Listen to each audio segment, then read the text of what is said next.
கலைஞருக்கும் பெரியாருக்கும் ஒரு கொள்கை ஒத்து போகும்பாங்கல்ல. ஆமாம், அது என்ன கொள்கை சார்? ஏங்க பெரியார் வந்து சமத்துவத்துக்காக போராடினார், பெண்களோட உரிமைக்காக போராடினார்னு.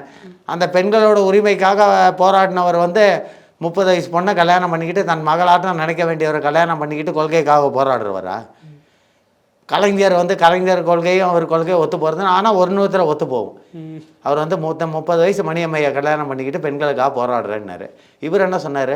மனைவியும் இருக்கலாம், துணைவியும் இருக்கலாம், பலானதும் இருக்கலாம்னாரு. அப்போ என்ன அர்த்தம்? இந்த 2 கொள்கையும் ஒத்து போகும். புரியுதுங்களா அவங்களுக்கு? அவர் வந்து 30 வயசு பொண்ணு கல்யாணம் பண்ணி அவர் கொள்கையை காட்டினார். இவர் வந்து இப்படி வார்த்தைகளால் மனைவியும் இருக்கலாம், துணைவியும் இருக்கலாம், பல்லானதும் இருக்கலாம். இவங்களுக்கு வந்து கணக்கே கிடையாது. இதுதான் கொள்கையா? உண்மையான பெண்களோட கொள்கைக்காக உரிமைக்காக போராடினது யாருங்க? நிறைவேற்றி காட்டினது யாரு? நீங்கள் சொல்லுங்கள். பெரியார் கிடையாதா? பெரியார் வந்து போராடினாரு, ஆனால் அதை நிறைவேற்றி காட்டினவர் யாரு? காட்டினவங்க யாரு? டாக்டர் ஜெயலலிதா. பெண்கள் காவல் நிலையம், மகளிர் காவல் நிலையம் கொண்டு வந்த அந்த அம்மா தான். பெண்களுக்காக தனி சொத்துல சம உரிமை 50% கொண்டு வந்து கொடுத்தது அந்த அம்மா தான், இல்லையா? ஆமாம், பெண்களுக்காண்டி பல திட்டங்கள் பண்ணியிருக்காங்க. பல திட்டங்கள் அந்த அம்மா தான் பண்ணு. இன்னும் பார்த்தா வந்து கிராமத்துலலாம் வந்து 12வதோட பசங்களை நிறுத்திடுவாங்க பெண்களில் இது.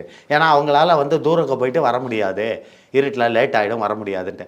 அவங்களுக்கு முதல்ல அந்த சைக்கிள் திட்டத்தை கொண்டு வந்து அவங்களும் மேலே பட்டப்படிப்பு படிக்கணும்னு சொல்லி அவங்களுக்கு அந்த சைக்கிள் திட்டத்தை கொண்டு வந்து அந்த பெண் இனத்தை நல்லா படிக்கணும் அப்படின்னு சொல்லி சொன்னது த கிரேட் டாக்டர் ஜெயலலிதா, இல்லையா?